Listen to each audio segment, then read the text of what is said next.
Welcome to Spotlight, where each week a guest takes center stage for an intuitive tarot reading. You'll get a front row seat to a real recorded session as we explore the magic of tarot together. My goal is to create a space where we navigate challenges, uncover fresh perspectives, and reconnect with inner wisdom, giving you a glimpse into what it's like to receive a reading with me. Interested in being a Spotlight guest? Just fill out the application below and I'll be in touch about getting you on. Now, without further ado, let's meet this week's guest.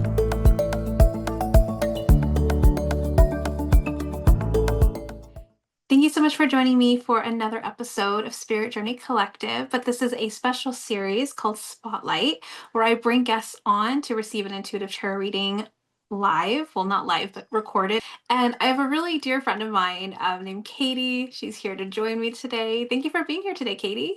Of course. Thank you for having me. I'm excited. I'm sorry. I sound a little raspy. I'm getting over something. I'm not sick anymore, but the lingering effects. So I sound a little raspy. Oh, you're totally fine. And yes, it's that time of year. I think people are still catching things. So Yeah, yeah. Well, if you want to introduce yourself just a little bit and then share your experience with tarot. sure. My name is Katie Bourgeois. I'm a wife. I have a 6-year-old daughter. I'm a fur mom. I've got lots of fur children. You probably hear my cat in the background right now. And I work in a special education preschool program, which is probably why I'm sick. And then I'm also a choral director for kids. Awesome. Thank you so much for taking the time to introduce. And then what's your experience with tarot?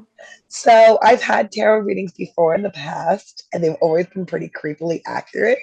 I'm a big fan of tarot, and you actually read me, I want to say, what was it, like 18 months ago, year ago, year and a half ago, something along those lines. And that's when we reconnected, and it really was accurate. Like every reading I've gotten has been like, whoa, okay, that's cool. So I'm excited to see what comes up. Yeah, I know, me too. And I'm actually really grateful that we were able to connect because it just kind of stirred this friendship that wasn't there and now is. So Exactly. It it's was like like an acquaintanceship for a while, and then it turned into a friendship. exactly. I love it. It's so funny. I think my cat was answering your cat. I don't know if you heard him. Yeah, I heard your cat and then my cat started meowing and I was like, oh, I think they're talking to each We're saying other. hello. Awesome. So I know that you said you didn't want to focus on anything in particular. So we'll just do a general and see what comes through. Hmm. Um, so I'll just go ahead and start the shuffling. Okay. So I do what I call my higher self spread. It's 7 cards. I'm going to go over a theme, past, present, future energies, and then higher self messages overall. And this is an interesting reading I'm already looking at. I'm like, ooh, okay. Can't wait to dive into this. Why is it every time I get tarot, something is like, No, I think this is really good though. It's not like a negative thing by any means. It's just like, wow, there's a lot yeah, here. There's a lot on the table.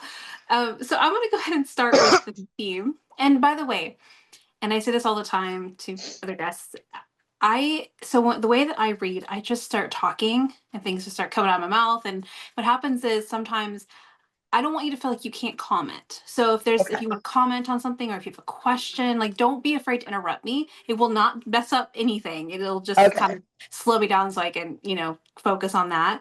Because otherwise I'll just keep talking.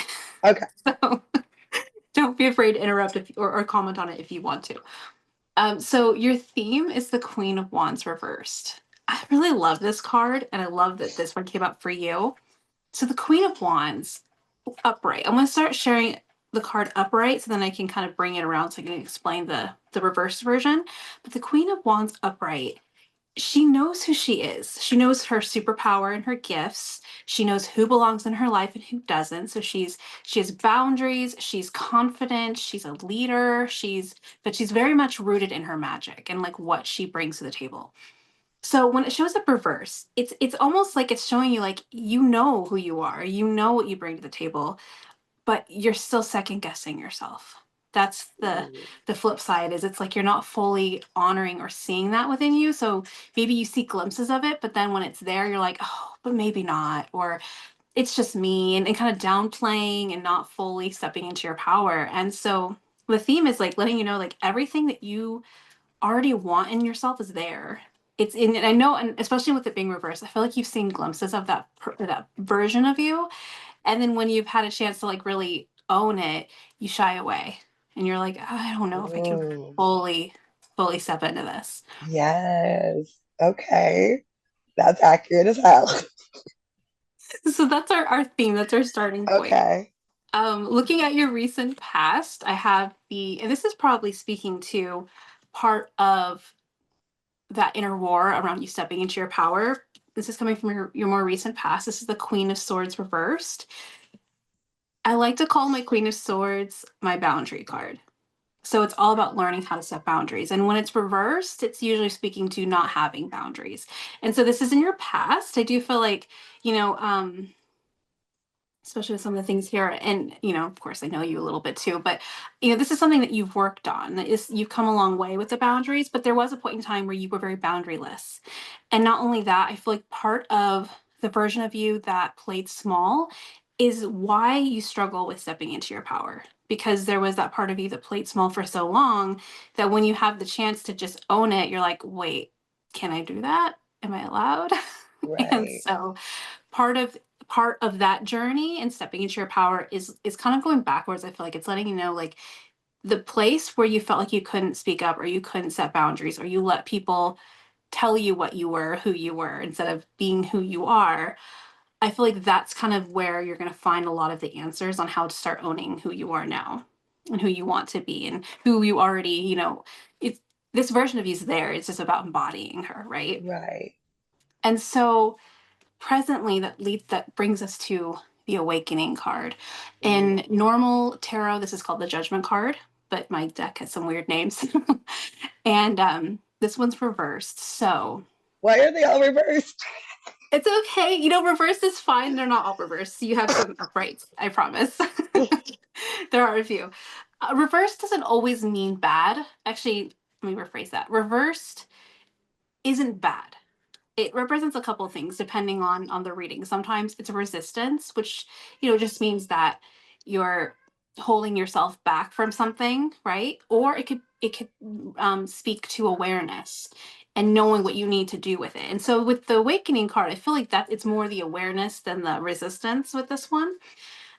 So coming back to the part of you that was very boundaryless and let people kind of run the show in your life, I feel like there's a part of you that still carries almost like guilt. And it's like a part of you is almost like, I feel like there's a guilt for abandoning yourself. And then there's imposter syndrome of I didn't speak up then, so who am I to speak up now, kind of a thing. That's what I'm picking up from Mm, that. And so the judgment card or the awakening card, it's all about, first of all, giving yourself grace. Like that's a big part of it, is being gentle with yourself, giving yourself grace as you come to these new realizations, because we're all doing our best. Back then right. when you were more boundaryless, you were still doing the best you could under the circumstances. Hindsight is only Right. 2020, and now that you know better, you do better. So it's definitely really calling you into being gentle with yourself and forgiving yourself, and kind of going again, when you go backwards, kind of see like, where can you love yourself in the places where you actually judged yourself instead. Mm, mhm. And so um and I like to use with this card, I love to say, talk to yourself the way you would talk to a friend. And being your friend, I already know how wonderful you are at Yeah. being gentle, and being gentle but direct, right? But you Right. but you never come with judgment ever. And Right. so this card is saying to do that for yourself Oh, as call me much as out, you do that card. with Call me others. out. Read me, card. Read me. So moving into the near future, and before I do that, do you want to comment on anything so far? Do you I have any just have questions? two big relationships in my life screaming at me, and it's all making a lot of sense. Okay. All It's all right. making a lot of sense. Yes, that's one of the reasons I love tarot, because It's it so fascinating. and It's time to take a short break from our wonderful speaker. Are you in the need of guidance around love, career, family, life, or purpose? Embark on a spiritual journey inward with an intuitive tarot reading. Depending on what you're needing and looking for, I offer private one-on-one sessions as well as personalized email readings. it doesn't matter what the question is. A reading with me provides connection with your higher self, offering curated personal messages, or what I like to refer to as spiritual roadmaps, guiding you to the future outcome you desire. Readings are insightful and affordable. If you'd like more information or to schedule a reading with me, please see the link below.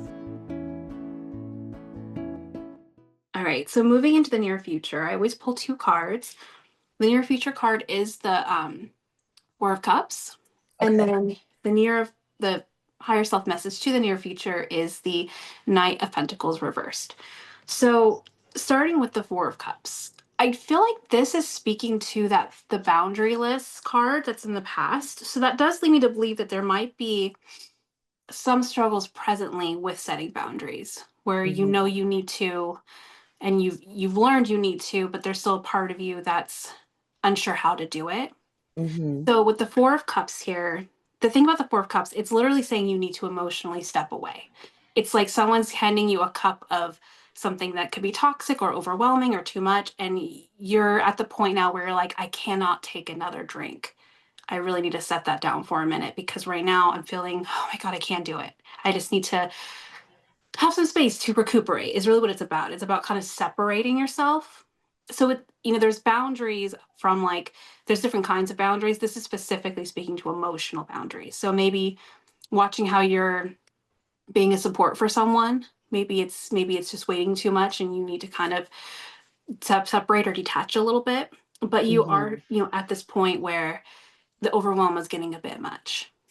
And the higher self message to the near future is the Knight of Pentacles, which is interesting because I feel like this is speaking a lot to your boundary journey. And I think it's just letting you know that you're on the right track. You're learning what you need to learn. It's going to take time, though. The thing about the Knight of Right. Pentacles is it's the slowest moving knight in the deck. Only Of course. because only because he's meticulous. He's making sure he's really learning the Okay. lesson. He's really laying that foundation. He's not trying to cut corners or rush or okay, I've learned it, but not really. You know what I mean? Like he really wants to make sure if it's learned, it's really learned. Um, and so it is reversed, so it does speak to impatience. I think that's just saying that I feel like this is a part of you again that recognizes the lack of boundaries and that part of you that's kind of judging and frustrated with yourself over that.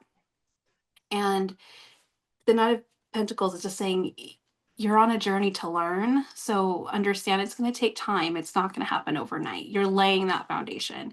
And it's going to be over repetition and time that you'll eventually get where you want to go and be. But right now, be Right. gentle with yourself as you catch yourself falling backwards a little bit. And Right. what's coming to Right. me too is a lot of the times we like to think of life as a start to finish, right? Like a linear line, and it's Hmm. more of a spiral, right? So sometimes it's two steps forward, one step back. Sometimes it's three Right. steps forward, two steps back. But it's not necessarily that you're going backwards. It's just because there's different lessons to learn, and we don't always learn it all in the first time. Most of the Right. time we don't. So I think this is just letting you know that you're doing everything that you can around this and to just be patient with yourself, be gentle with yourself. Remember to step away when you need to and know that you're on the right track. It's just going to take a little more time. Okay. So moving on to the last two cards. This is the higher self message overall. We have the Four of Swords and we have the Strength card. Okay, so the Four of Swords is very similar to the Four of Cups when it Okay. comes to those boundaries, but it's more about the mind and like boundaries around your thoughts, boundaries around who you're letting influence those thoughts. And Mm. so this one is calling for and also just like the Four of Cups, it's calling for a break. It's calling for time, space to recuperate and kind of rest and take your, so this could be, a burnout, but I feel like this is more about mentally what are you telling yourself around the boundaries? What excuses are you giving yourself when you let someone step over something that they shouldn't be? Or how are you speaking to yourself when you realize you let someone step over a boundary and you're like, oh, I wish I didn't do that. Like, are you being Right. unkind or are you being gentle with yourself? And how can you like make space to have more of a break? And so this one also speaks to So just like the Four of Cups is like emotionally detaching. The Four of Swords also speaks to like mentally checking out in a way.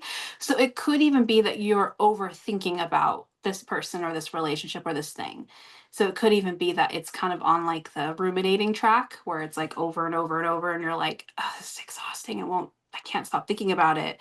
Like how can you like take a break and again kind of work on just that detachment, not like completely cutting this person off unless you need to, or this, or these people, whatever, if it's more than one, but just making sure you take the time for you before you let it back in. So you're ready. And if it's too much, you know how to say, I need some Okay, space. so question. Mhm. Because the first part of it, I had a person in mind.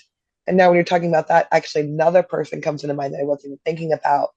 But like person two doesn't make sense with the beginning, but person one does, and person two makes sense for the second part. Would that be accurate, or should it be all about one Oh relationship? yeah. No, it could be multiple. It could be, Okay, it's just, I would say it's definitely it's in the theme of boundaries and struggling with setting boundaries in some level. And right. also, which I'll come back to it, but I do feel like it also, these relationships on different levels likely cause you to second guess yourself a little bit. Well, So, literally, because when you said that, literally today, I had that moment where I'm kicking myself, going, "Why didn't I say something? Why in my mind can I speak up, but in person I can't?" So I was kicking myself. Literally happened today. So I'm like, okay, call me. but with love, it doesn't No, run no, I against don't mean it you, in a negative way. Yeah. These are things you need to hear. And that's Yes. what, like you said, like I love about tarot because I didn't really have like a big question in my, but like I want to know what I need to hear.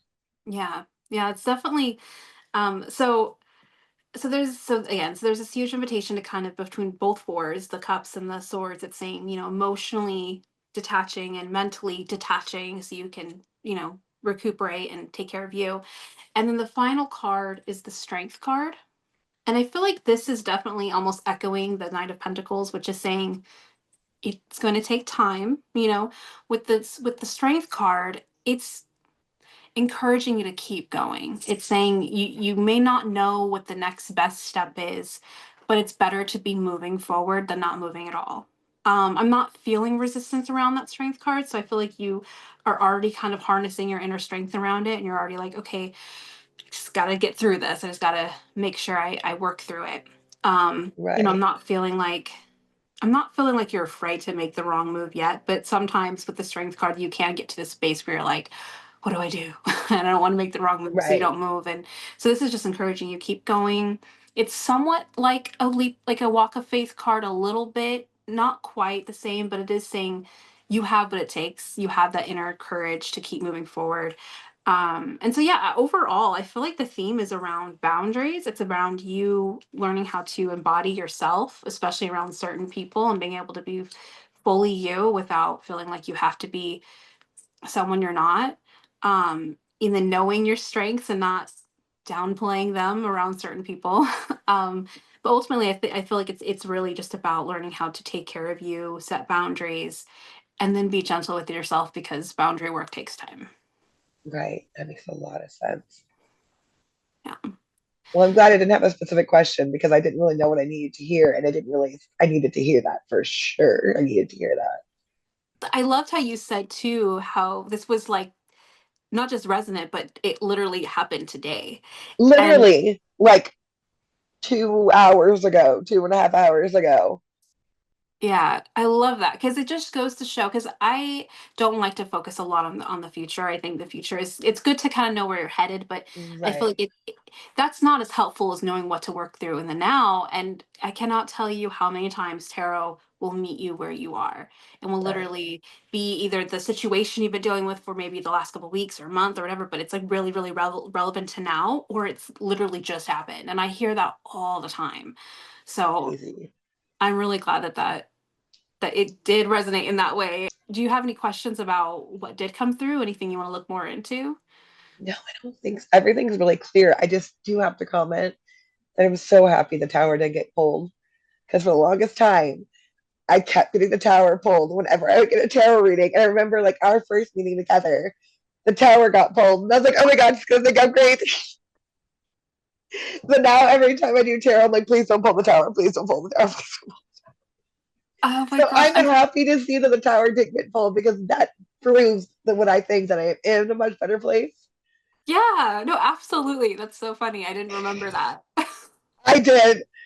I remember it was like probably 6 months before you did my tarot. A girlfriend of mine did her tarot, and the tower got pulled, and she started crying, and she's like, "You're in worse shape than I thought you were." And this was shortly after the passing of my mom, Oh. and I was like, "Yeah, no, I'm in pretty bad shape." She started crying. She's like, "I didn't realize how bad it was until I pulled your tarot." And then I talked to you, and you're like, "So the tarot." I was like, "No, why?" Yeah, the tarot does come with a bad rep. It really does. So it really is so eye opening. It really, really is. Yeah, it's just there to let you know that things have to change. Like you Right. don't have a choice anymore. Well, you do, but the longer you resist, the bigger it's gonna get. And it's a guidance, and Mhm. for the people that don't like it, then take it or leave it. You don't have to listen if you don't want to. But Yeah. for me personally, every time I've had my tarot read, it's always pulled something that's been in the back of my mind that I don't let to the forefront. And it helps me figure out the next steps for that. Yeah. Yeah, absolutely. So Thank you so much for joining me today, and I'm so glad you were able to be here and as a thank you friend, as a so much. guest. It's been amazing. Thank you for joining me on another inspiring episode. Remember, your purpose is a unique and unfolding path. I hope these conversations have ignited a spark within you. Until next time, keep exploring, growing, and embracing the beautiful adventure of connecting with your purpose. Stay tuned for more meaningful conversations. If you enjoyed the episode today, don't forget to like, share, and subscribe. And thank you for joining me on this journey.